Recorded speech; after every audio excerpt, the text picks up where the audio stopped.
I'm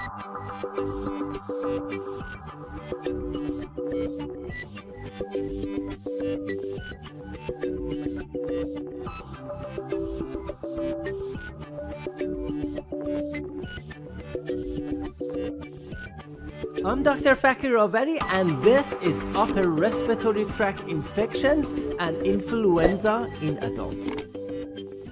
Respiratory tract infections are generally divided into upper and lower. Upper respiratory tract infections include common cold, otitis, pharyngitis, and rhinosinusitis. Influenza can be uncomplicated, which typically affects the upper respiratory tract, or it can be complicated, which affects the lower respiratory tract. Now let's take a look at influenza. Influenza is an acute febrile respiratory illness caused by the influenza viruses. In temperate climates such as the United States or North America in general, it typically occurs every winter. And it actually happens year-round in tropical climates. The flu season, for the most part, it's approximately between November to April in the US. While influenza has existed for at least the past 400 years, it was actually isolated in 1933. So the influenza A was the first that was discovered, followed by influenza B and C in 1939 and 1950. And then in 1936, we had a huge discovery that influenza virus could be grown in eggs, which gave us the ability to develop vaccines against influenza.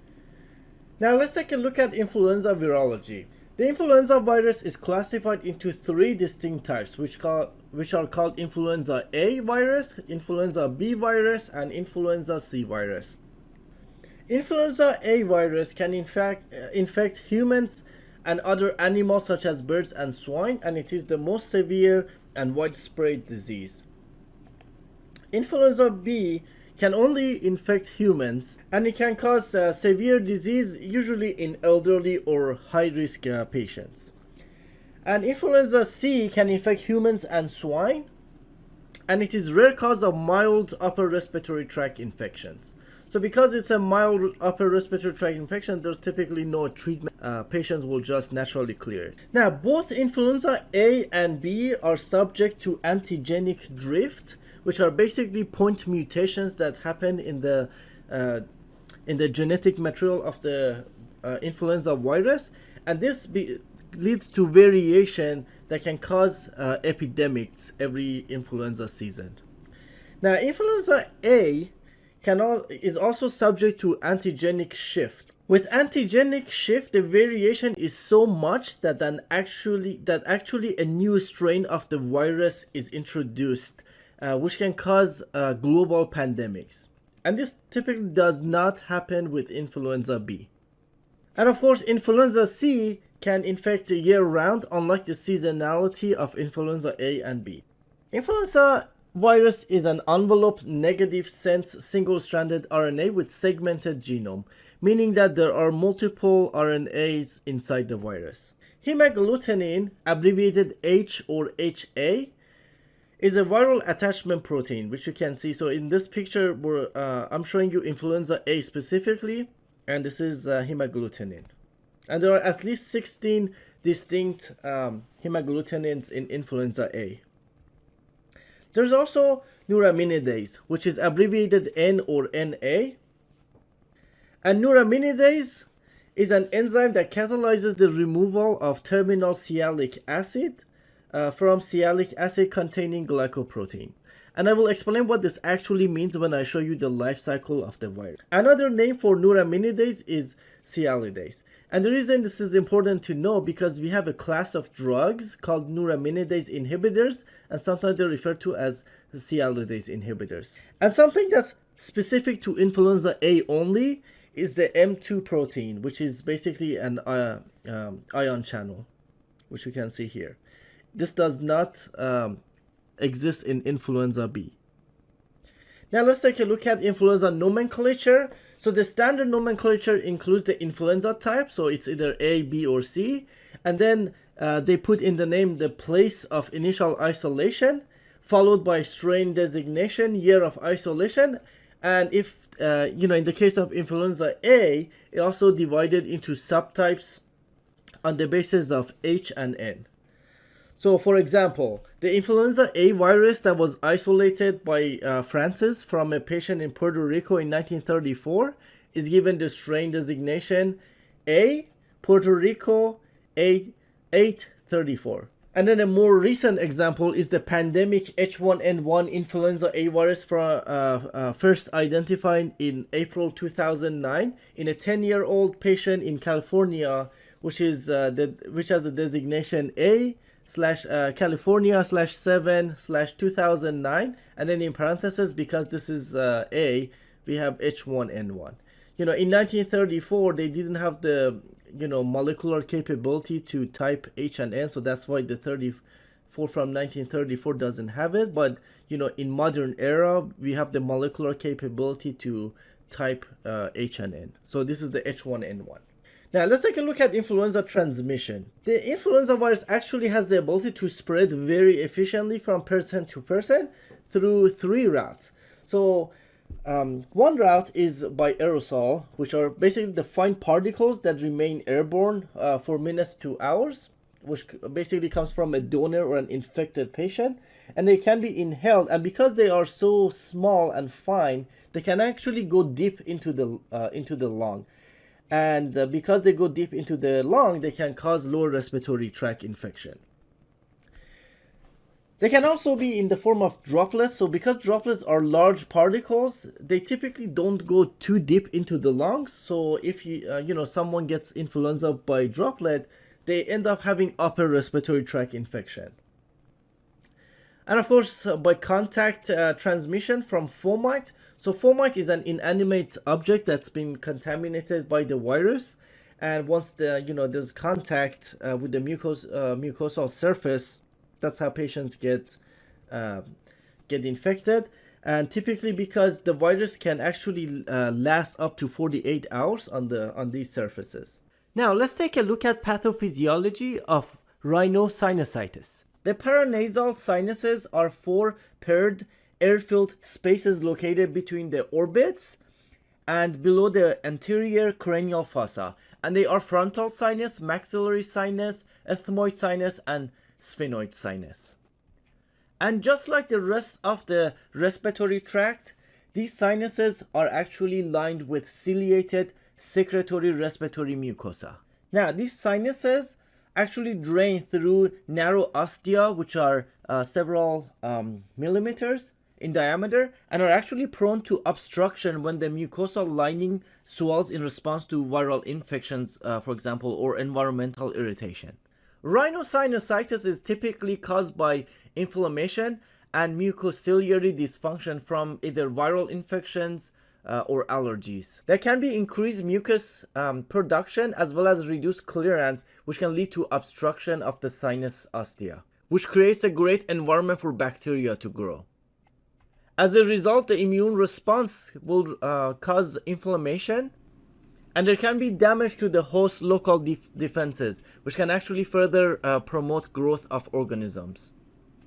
Risk factors for rhinosinusitis is allergic rhinitis, nasal polyps, which can also cause obstruction, asthma, cystic fibrosis, and immunodeficiency, as well as environmental factors. Now, occasionally rhinosinusitis can result in complications, and the site of these complications include the orbits, so the eyes, and also the nervous system.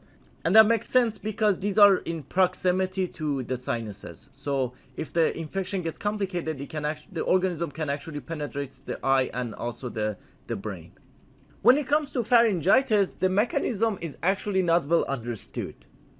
It's proposed that alterations to the host immunity actually allows for organisms to grow in the pharynx. Although pharyngitis for the most part occurs in children aged 5 to 15, it can also occur in adults, especially in parents of school-age children, because pharyngitis is contagious. Pharyngitis is basically the infection of the pharynx, which is basically the throat. And when it comes to Streptococcus pyogenes specifically, so when pharyngitis is due to Streptococcus pyogenes, because viruses can also cause pharyngitis, Streptococcus pyogenes so basically can penetrate the epithelial cells in the throat, and if they find their way into the blood, that's when the immune system will be activated. So specifically, macrophages will basically absorb these streptococci, and then as antigen presenting cells, they will break this down, and in collaboration with the T cells will present this to the B lymphocytes, which in turn will actually make antibodies against these streptococcus species. Now the problem is there are proteins in the heart that look similar to these antigens that come from Streptococcus pyogenes. So when the immune system have immunity against this strep, it can actually in the heart, these antibodies can start attacking the myocardium and the valve tissue, which in time can lead to heart disease. Let's take a look at some reliable resources. So we do have a 2012 IDSA guideline for acute bacterial sinusitis. We also have a 2012 IDSA guideline for group A streptococcal pharyngitis. There's also a 2015 guideline for sinusitis from AAO HNS, which we will not talk about in this topic.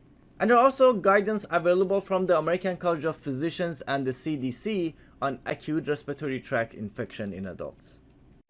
Lastly, IDSA has a 2018 guidelines for the treatment chemoprophylaxis of influenza. The first learning objective is describe the influenza life cycle and the mechanism of action of endonuclease and neuraminidase inhibitors.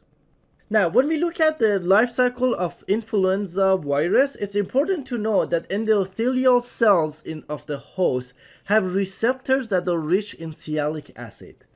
So hemagglutinin on the envelope of the virus will actually bind to those sialic acid containing receptors.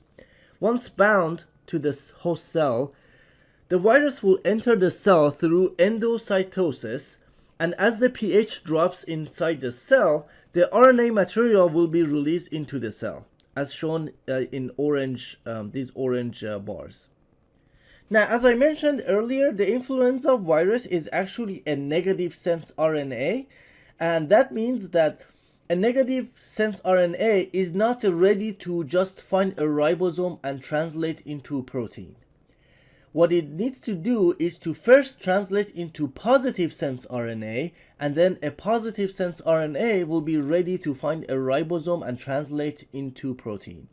So what these negative sense RNAs need to do is to enter the cell, and then using the RNA-dependent RNA polymerase, make a replica of these negative sense RNA, which are shown as blue bars, and those blue bars will actually be positive sense RNAs.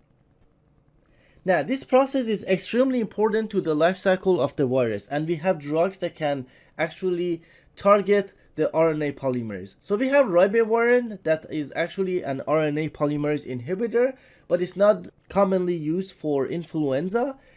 And we have a new drug called baloxavir. Baloxavir is an endonuclease inhibitor, so it selectively inhibits the cap-dependent endonuclease activity of the influenza RNA polymerase. So by inhibiting this RNA polymerase, it results in inhibition of mRNA synthesis, so it will interrupt the the life cycle of the virus. Once the mRNA is synthesized, it will go to find a ribosome and translate into protein, and those protein products, along with some of these mRNAs and some of the the RNA material of the virus, will basically assemble into a virus. The final step is the release of the mature virus, and because again this hemagglutinin is bound to the cell receptor through sialic acid binds, actually needs sialidase, or another name for it is neuraminidase, to actually cleave that bind to let go of the virus. So because that sialidase or neuraminidase is extremely important for the final step of releasing the mature virus from the host cell, we have a class of drugs called neuraminidase inhibitors such as oseltamivir and zanamivir, which actually prevent the release of newly synthesized virus from from the host cell by inhibiting sialidase or neuraminidase. Now, we currently have 3 drugs on the market under neuraminidase inhibitor class. So the first one, which is the most commonly used, is oseltamivir phosphate. So it's a prodrug. That's why you see phosphate in the name. The brand name is Tamiflu. It's available as a capsule and in suspension form. And for treatment of influenza, we typically use 75 milligram PO twice a day for 5 days. You can also use it for chemoprophylaxis for preventing influenza. Note that the dose is just once a day, and it is renally cleared, so the dose needs to be adjusted if the creatinine clearance is less than 60. It is pregnancy category C. However, Tamiflu, or I should say oseltamivir, is preferred in pregnancy because it has relatively more data compared to the other drugs in this class. The second one is zanamivir or Relinza, which is actually an inhalation. I have posted a video for on how to administer these inhalations, and I encourage you to watch this video. One thing that's especially important about Relinza is that it actually has lactose in it, so it's contraindicated in patients who have allergy to milk protein or lactose. Also, because it is inhalation, the systemic absorption is minimal, so there's no dose adjustment needed. The last drug in this class is Pramivir, which is actually an intravenous formulation, which you can just give it once. Now, the most common adverse effect with all of these is basic gastrointestinal, such as diarrhea, nausea, and vomiting. Oseltamivir can also cause headache, and of course, zanamivir is inhalation, so it can cause bronchospasm. Now, recently, baloxavir or Xofluza was FDA approved. It is an oral formulation that's available as a tablet or a suspension. Note that the dosing is based on body weight. So if someone, including children over the age of 12 years, weigh less than 80 kilos, 40 milligram, a single dose is recommended, whereas anybody over body weight 80 kilos or higher will require a single dose of 80 milligram. It is also a single dose, same recommendation for chemoprophylaxis, so it's convenient that it's just a single dose and no dosage adjustment is needed. Some of the adverse effects include GI, bronchitis, and headache. And one thing to note is that it is active against oseltamivir resistant strains and avian strains, which generally are not common, these strains. We described the influenza life cycle and the mechanism of action of endonuclease and neuraminidase inhibitors. Now let's distinguish between influenza, rhinosinusitis, pharyngitis, and other acute respiratory illnesses using patient-specific factors, clinical manifestations, and diagnostic testing.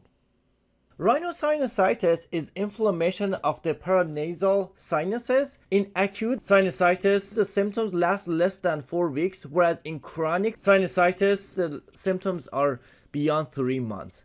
And in between that, you have subacute rhinosinusitis. Now, if you have rhinosinusitis due to bacteria, we call that acute bacterial rhinosinusitis. And of course, if it's due to viruses, we call it acute viral rhinosinusitis. And then we have acute pharyngitis, which is primarily sore throat that usually lasts 1 week. There's also acute bronchitis, which is the productive or non-productive cough that lasts up to 6 weeks. There's the common cold, which is mild upper respiratory viral illness that usually comes with sneezing and rhinorrhea. And of course, we have allergic rhinitis, which is a non-infectious immunoglobulin-mediated reaction against inhaled allergens. The symptoms of acute rhinosinusitis include nasal congestion and purulent nasal discharge. And if you keep in mind the anatomy of the sinuses, you'll see that these patients can also have maxillary tooth pain, facial pain, or pressure. And of course, these patients can also have fever, fatigue, cough, hyposmia, or anosmia, which is basically reduced ability to smell or the lack of ability to smell. They can also have ear pressure or fullness, headache, and halitosis. Symptoms usually last between a day up to 33 days, depending on what's the underlying cause.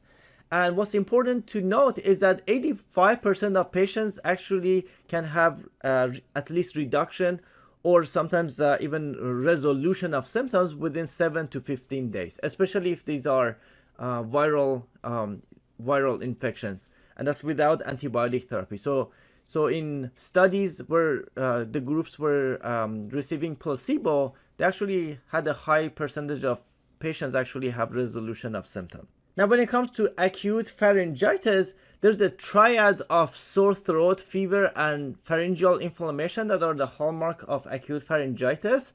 And this sore throat is worse with swallowing. The pharyngeal inflammation is characterized by erythema and edema, and it usually lasts for 1 week.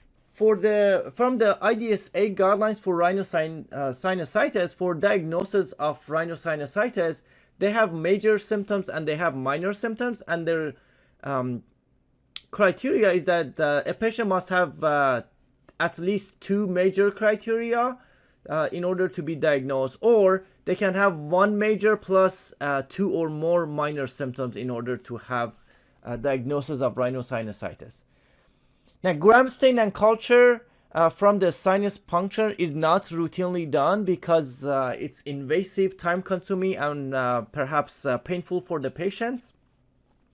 Now, it's important that if you use this criteria to diagnose the patient, it doesn't really distinguish between whether it's bacterial or viral infection. So that also needs to be determined. So here are the criteria that IDSA has set to distinguish between bacterial and viral. So if the patient meets any of these 3 criteria, there's a good, you can suspect bacterial rhinosinusitis. So one is if the patient has persistent symptoms or signs compatible with acute rhinosinusitis for at least 10 days. And that's because viral infections typically resolve by day 10, whereas bacterial infections typically persist through 10 days. Now, before the 10 days, if the patient has severe symptoms or signs of high fever, so 39 degrees centigrade or higher, and purulent nasal discharge or facial pain lasting for at least 3 to 4 consecutive days, that's suggestive of bacterial infection. As well as if the patient has the double sickening. So if the patient was initially improving and then followed by worsening, that's referred to as double sickening or double worsening, and basically the first part of it was due to viruses and the second part is due to bacterial growth. So that's also suggestive of bacterial rhinosinusitis. Now, in patients with acute pharyngitis, only a small portion of patients actually have the infection due to Streptococcus pyogenes. In fact, in adults, only 5 to 15% of these infections are due to Streptococcus pyogenes. And the reason we are talking about Streptococcus pyogenes is that this organism specifically can lead to some serious complication. In general, we break the complications into suppurative and non-suppurative complications. So basically the suppurative complications involve post-discharge. So these are things like abscess, mastoiditis. But what I want to bring your attention to is the non-suppurative complications, which include glomerulonephritis, so in the kidneys, but as well as acute rheumatic fever. And what's significant about acute rheumatic fever is that someone with acute rheumatic fever can actually have a resolution, but if it doesn't resolve on its own, it can actually lead chronically to rheumatic heart disease. And what's significant about rheumatic heart disease is that it can actually lead to heart failure, atrial fibrillation and stroke, and also death. So this is why we emphasize treatment of Streptococcus pyogenes pharyngitis. Now here are the IDSA criteria for distinguishing between group A streptococcal pharyngitis and viral pharyngitis. So the most important is absence of fever suggests that it's a viral pharyngitis, whereas if you do have fever as part of the triad, it's more suggestive of group A streptococcal pharyngitis. Now, if you use these criteria, it's more suggestive. It doesn't really confirm. So if someone has fever, it still needs to be confirmed by bacteriologic culture. So what they do is that you actually swab the throat, or the clinician will do a swab of the throat and do a rapid antigen test for group A streptococcus. So if this test positive, then the patient will be diagnosed with group A strep pharyngitis. And now if it turns out to be negative, there's no need for confirmation in adults because there's a low incidence of group A strep pharyngitis in adults. Now in children, it is recommended to confirm it if it's negative. Now, because strep pharyngitis is contagious, you might think that if somebody gets it, you should test all of the household members, but that's actually not recommended. Now let's take a look at clinical manifestations of influenza. Patients with uncomplicated influenza typically have fever, chills, headache, myalgia, malaise, and anorexia, which are very non-specific. Now, in order to distinguish influenza from pneumonia, it's important to note that people with influenza have dry cough, so there is no sputum production. And some individuals can even be asymptomatic. And in uncomplicated influenza, symptoms typically last 4 to 5 days. Influenza can also be complicated, and there are, generally speaking, 4 categories of complications. The first complication is primary influenza viral pneumonia.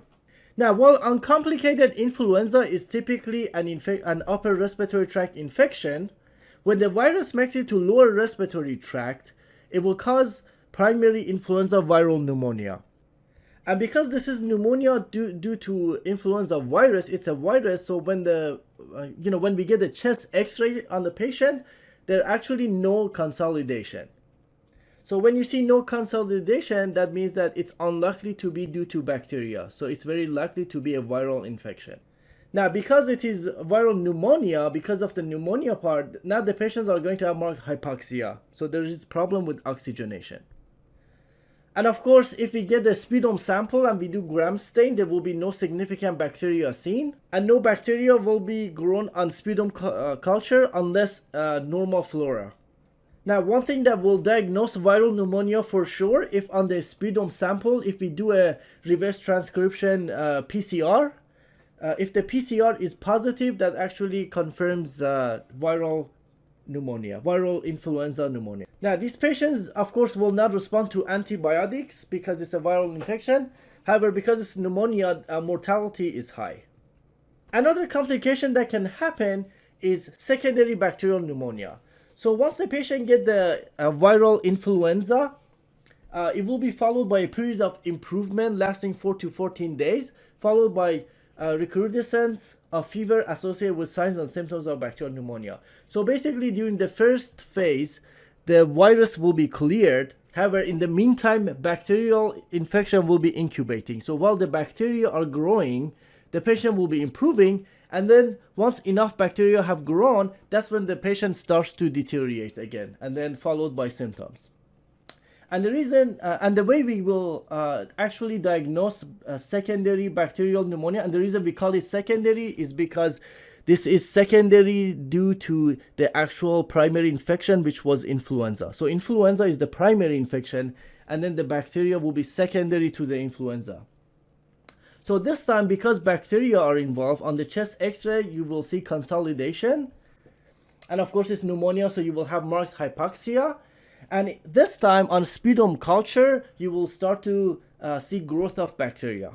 Now, of course, not every patient will grow bacteria on the culture, but if you do see bacteria growing, that confirms bacterial pneumonia. Now, with infection control in the hospitals, influenza outbreak is not very common in the hospitals, so by far majority of influenza causing secondary bacterial pneumonia is from the community. So for the most part, these are community acquired pneumonia. But one thing that's special about influenza causing pneumonia is that the common pathogens are Streptococcus pneumoniae as well as Staphylococcus aureus. So because Staphylococcus aureus is one of the top two organisms causing secondary bacterial pneumonia, then the question is, should you cover for MRSA or MSSA coverage empirically is enough? So community-acquired pneumonia guidelines basically have risk factors for identifying those at risk for MRSA, which also apply to this. For critically ill patients, however, empiric MRSA coverage is recommended by the influenza guidelines. Now, here's a list of risk factors for actually having complicated influenza, which I let you read. This is according to the CDC. We described the influenza life cycle and the mechanism of action of endonuclease and neuraminidase inhibitors. We distinguish between influenza, rhinosinusitis, pharyngitis, and other acute respiratory illnesses. Now, given a patient with acute influenza, design a therapeutic regimen. The goals of influenza treatment include control of symptoms, decrease of productivity loss at work or school, prevention of further complication, and prevention of infection spread. Pharmacotherapy of influenza primarily revolves around neuraminidase inhibitors. We have 3 neuraminidase inhibitors available on the market: oseltamivir, zanamivir, and pramivir. Both the 2011 CDC guidelines and the 2019 IDSA guidelines for influenza recommend neuraminidase inhibitors. Therapy with adamantane is no longer recommended because the currently circulating influenza viruses are uniformly resistant to these agents. Now, by the time endonuclease inhibitor baloxavir was approved by the FDA in 2018, the 2019 IDSA guidelines were already finalized. So IDSA does not have any recommendation for baloxavir in these guidelines. It's important to have a few considerations. First of all, most healthy persons with uncomplicated influenza will actually recover completely without therapy. The greatest effect of antiviral therapy is typically seen when therapy is started in the first 24 hours. And no rigorous studies have ever demonstrated a benefit of antiviral therapy once it started after 28 hours or more of symptoms.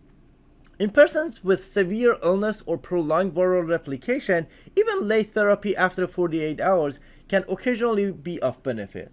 However, all robust data are from patients with uncomplicated influenza, not hospitalized patients. Therapy in patients with risk factors for influenza complications has not been evaluated extensively. Only observational studies are available.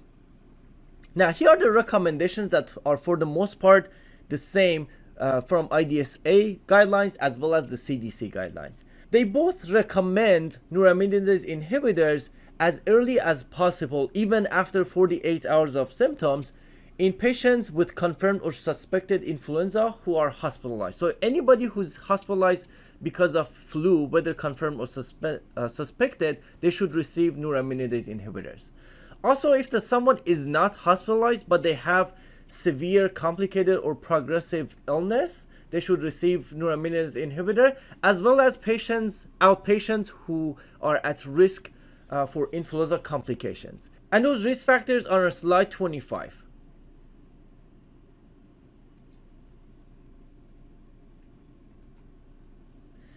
Now, for patients with acute uncomplicated influenza, if they're presenting after 48 hours of symptoms, treatment is not recommended. Now, for those who do present within the first 48 hours for acute uncomplicated influenza, antiviral treatment may be considered. So you don't have to give it to everyone, but they may be considered. And of course, they can also be considered in symptomatic outpatients who are household contacts of persons who are at high risk of developing complications from influenza, or symptomatic healthcare providers such as pharmacists who care for patients who are at high risk for developing complications from influenza. Now, which antiviral should be prescribed? So the IDSA guidelines actually say that clinicians can choose any of the neuraminidase inhibitors, either oral oseltamivir, inhaled zanamivir, or IV pramivir. For uncomplicated influenza, the duration of therapy depends on the agent. So it's 5 days of therapy for either oral oseltamivir or inhaled zanamivir. However, with IV peramivir, it's a single dose. However, these are for uncomplicated patients. You may consider longer duration of antiviral therapy in patients who are immunocompromised or patients requiring hospitalization for severe lower respiratory tract disease. We described the influenza life cycle and the mechanism of action of endonuclease and neuraminidase inhibitors. We distinguish between influenza and other acute respiratory illnesses, and given a patient with acute influenza, we designed a therapeutic regimen. Now, list the likely causative pathogens for rhinosinusitis and pharyngitis, including susceptibility profiles and patient risk factors for multi-drug resistant pathogens.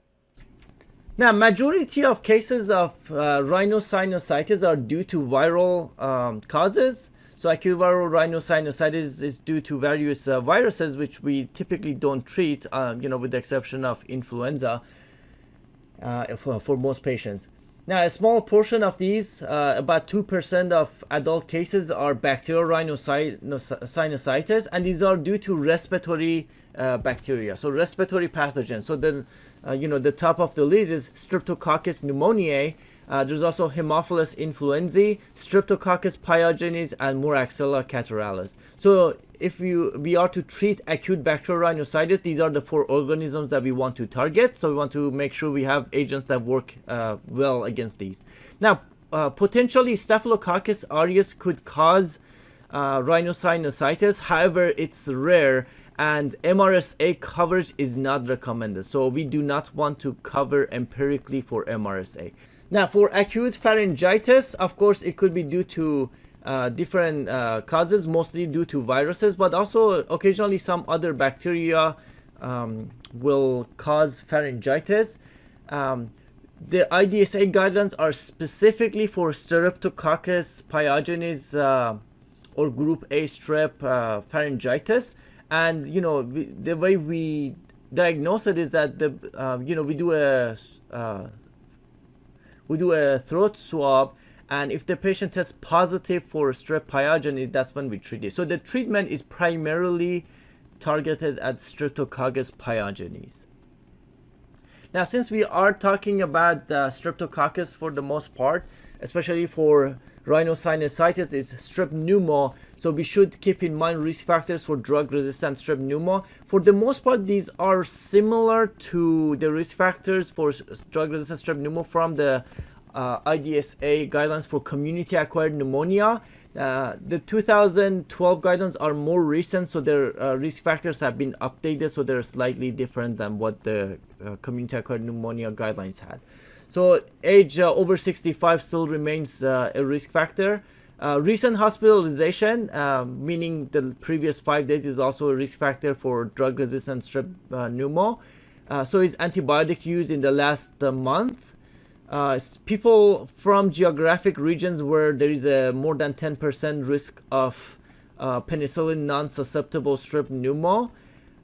People with severe infections, and the way you decide if an infection is severe, if someone has a high fever of 39 degrees centigrade or higher, or if there is a threat of suppurative complications, and exposure to children in daycare center, and of course immunosuppressed patients. So these patients will be at risk of drug-resistant strep pneumo, so that we should keep that in mind when we choose treatment for acute bacterial rhinosinusitis for these patients. So when it comes to, so if someone does not have risk factor for drug-resistant strep pneumo, you can use, drugs that have activity for strep pneumo. So basically all of these agents, with the exception of ciprofloxacin. So ciprofloxacin is not good for any Streptococcus pneumonia, so that's why it's not a respiratory fluoroquinolone, so that should not be used. Pretty much any other agent that's listed here is good for strep pneumo in the absence of risk factor for drug-resistant strep pneumo. If there is risk factor for drug-resistant strep pneumo, penicillin and amoxicillin will likely be not working. One thing that we can do with amoxicillin, if you use a higher dose of amoxicillin, it could overcome that resistance. So if we use a higher, the same is true with amoxicillin-clavulanate. So if you use a higher dose of it, you can actually overcome the resistance from strep pneumo. But pretty much first, second, and third generation oral cephalosporins do not have good activity against drug-resistant strep pneumo. The same with trimethoprim sulfamethoxazole is not good against drug-resistant strep pneumo. And as if macrolides, and tetracyclines also do not have good activity against drug-resistant strep pneumo. Now, for rhinosinusitis, we should also keep in mind that Haemophilus influenzae and Moraxella catarrhalis can also cause these. And when it comes to that, if you suspect these, then amoxicillin-clavulanate will be the best option, because these two organisms are likely to produce beta-lactamases. So that beta-lactamase will break down penicillin, the beta-lactamase will break down amoxicillin, but clavulanate will block, or I should say inhibit, beta-lactamase. So therefore, even though these organisms are likely to make beta-lactamases, clavulanate will inhibit it, so amoxicillin-clavulanate will have activity against it.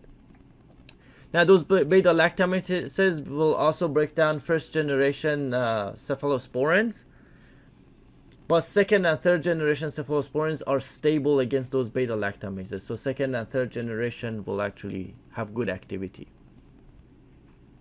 Trimethoprim sulfamethoxazole does not have reliable activity against Haemophilus influenzae, so we should keep that in mind. Clindamycin doesn't have activity against any gram-negatives, so we should keep that in mind. And when it comes to atypical coverage, you should note that only fluoroquinolones, macrolides, and tetracyclines have activity against atypicals. The rest of them do not. We described the influenza life cycle and the mechanism of action of endonuclease and neuraminidase inhibitors. We distinguish between influenza and other respiratory infections, and we designed a therapeutic regimen for influenza. We also listed the likely causative pathogens for rhinosinusitis and pharyngitis. Now, given a patient with acute bacterial rhinosinusitis, recommend an appropriate therapeutic regimen. These are the 2012 IDSA guideline recommendations for bacterial rhinosinusitis, and they do recommend that empiric treatment should be initiated as soon as possible if you suspect bacterial rhinosinusitis, and this is for the purpose of shortening the duration of illness and to provide earlier symptom relief, restore quality of life, and also to prevent recurrent infection or suppurative complications. Now, keep in mind that the common pathogens for bacterial rhinosinusitis are the strep pneumo and strep pyogenes, which are gram-positive, and H. influenzae and Moraxella catarrhalis, which are gram-negative. Gram-positives stain blue on gram stain, so they are positively blue for you, and gram-negative organisms stain pink on the gram stain. So that's the primary difference between those two. So the preferred drug of choice for acute bacterial rhinosinusitis is amoxicillin-clavulanate, and that's recommended over amoxicillin because H. flu and Moraxella catarrhalis are likely to produce beta-lactamases, which will break down amoxicillin. Clavulanic acid will actually block those beta-lactamases. So amoxicillin-clavulanate is first choice. Now, if someone has risk factor for drug-resistant strep pneumo, you can also use a higher dose of this to overcome the resistance in strep pneumo. So 2 grams twice a day of amoxicillin-clavulanic acid. Now, alternatively, if for some reason someone could not tolerate amoxicillin-clavulanate, we can consider doxycycline. Now, the reason this is an alternative is because doxycycline does not have best activity against drug-resistant strep pneumo.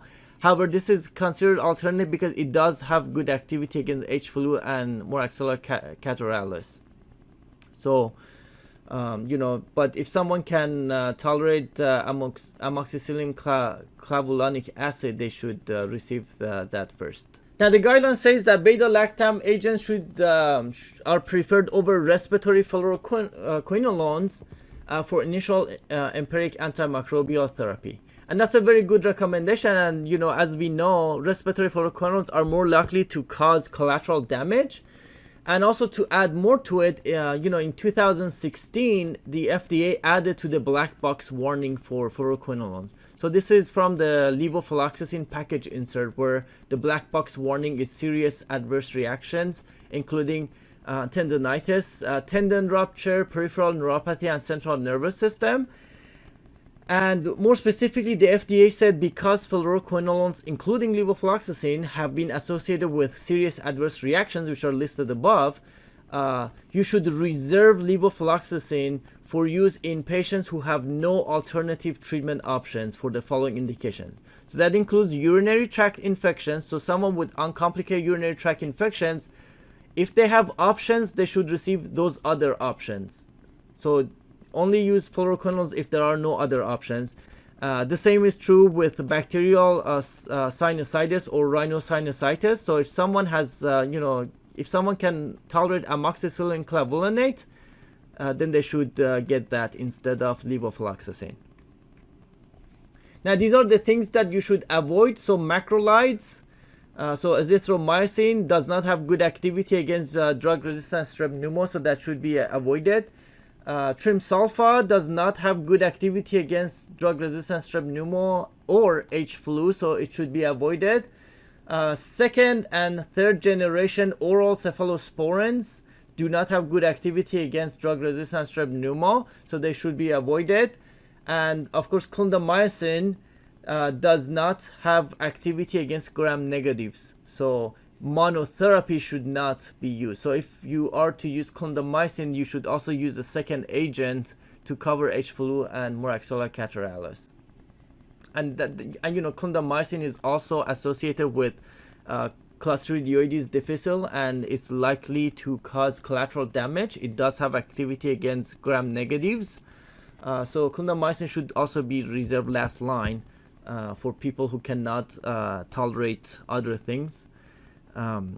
And even then, it should not be used as monotherapy. It should be used in combination. So in patients with penicillin allergy, it's recommended to either use doxycycline or respiratory fluoroquinolone. So this is where using a respiratory fluoroquinolone is okay, because now the patient has allergy to penicillin, so they can no longer take augmentin. So now it's okay to use fluoroquinolones because the patient is running out of option. And doxycycline, so you might choose fluoroquinolone over doxycycline because doxycycline doesn't work well against drug-resistant strep pneumo. But if the patient doesn't have risk factor for drug-resistant strep pneumo, then they can totally use doxycycline because it will have good activity. Now, there are also some recommendations for adjunctive therapy. So intranasal saline irrigation and intranasal corticosteroids can be helpful in conjunction with antibiotics.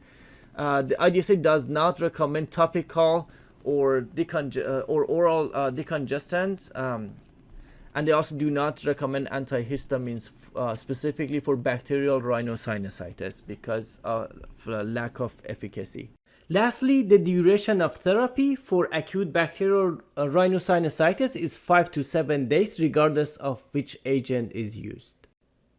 We described the influenza life cycle and distinguished between influenza and other respiratory infections. We designed a therapeutic regimen for acute influenza and listed the likely causative pathogens for rhinosinusitis and pharyngitis, and given a patient with acute bacterial rhinosinusitis, we recommended an appropriate therapeutic regimen. Now, given a patient with acute streptococcal pharyngitis, let's recommend an appropriate therapeutic regimen. These are the recommendations from the 2012 IDSA guidelines specifically for Group A streptococcal pharyngitis. So Group A streptococcus is Streptococcus pyogenes.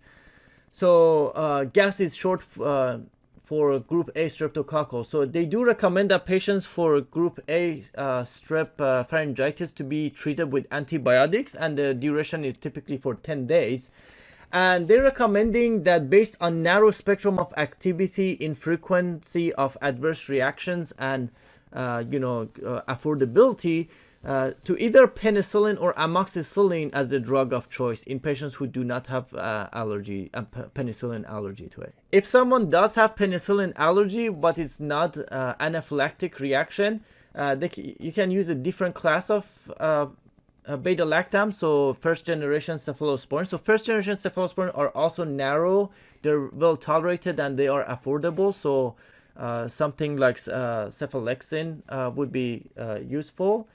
Or if someone had anaphylactic reaction, then you got to use a non-beta-lactam. So either clindamycin or azithromycin would be recommended. So either macrolide or clindamycin as an alternative if someone has anaphylaxis to beta-lactam. There are also adjunctive therapies that you can do. So mostly, since these patients typically have fever, you can give them something for fever that would make the patient comfortable, so acetaminophen or an NSAID.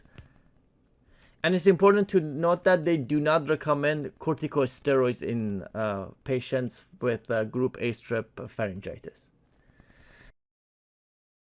For the duration of therapy of acute bacterial rhinosinusitis, the drug of choice is high-dose amoxicillin-clavulanate. So that would be 2 grams of amoxicillin along with 125 milligram of clavulanate given twice a day, and this is typically for 5 to 7 days. And of course, amoxicillin clavulanate high dose is actually available as an extended release, and because the pill gets really large, so you can see here the size, it would actually be about 22 to 23 millimeters in length. This is a large pill, so they actually had to split it into 2 pills. So each pill includes 1,000 milligram of amoxicillin and 62.5 milligram of clavulanic acid. So 2 pills together will make up the high dose amoxicillin clavulanate, which would be 2,000 milligrams of amoxicillin. Alternatively, if the patient cannot tolerate amoxicillin clavulanate, so for example penicillin allergy, regardless of what the reaction was, the alternative would be doxycycline. So that would be for 5 to 7 days. In fact, all recommendations are for 5 to 7 days. And then if really there is no other choice, then we can use respiratory fluoroquinolones such as levofloxacin and moxifloxacin. And these are once a day dosing for 5 to 7 days. And of course, if the reaction was anaphylaxis, we'll do the same thing. So doxycycline, if the patient can tolerate it, if there is no other choice because of the black box warning, then the fluoroquinolone would be last option. Now, for the duration of therapy of acute streptococcal pharyngitis, you can choose between penicillin. So penicillin would be the narrowest option. Unfortunately, adherence could be an issue with oral penicillin because it's typically given 4 times a day with the lower dose, or you can do a higher 500 milligram dose and give it twice a day to improve adherence, and this will be for 10 days. Alternatively, amoxicillin is an option. So even if you give a high dose of 1000 milligram, you can get away with once a day dosing to even further improve adherence, or you can do the lower dose of 500 milligram twice a day, and this will also be for 10 days. And then of course, if you really want to do 1 dose and be done with it, you can do the intramuscular injection of penicillin G at the 1 million unit. And of course, this would be obviously painful, so a lot of patients might not want to do this, and this is more realistic for people who have adherence issues. Now, if someone has a penicillin allergy, which the reaction is non-anaphylaxis, we can use first generation cephalosporin like cephalexin for 10 days, or we can use cefadroxil once a day for 10 days. Now, if the reaction is anaphylaxis, then it's not a good idea to use cephalosporins. In that case, we have to use non-beta lactams. So oral clindamycin would be an option for 10 days. Alternatively, also clarithromycin for 10 days or azithromycin for 5 days would actually improve adherence because this is the shorter duration. This concludes this presentation.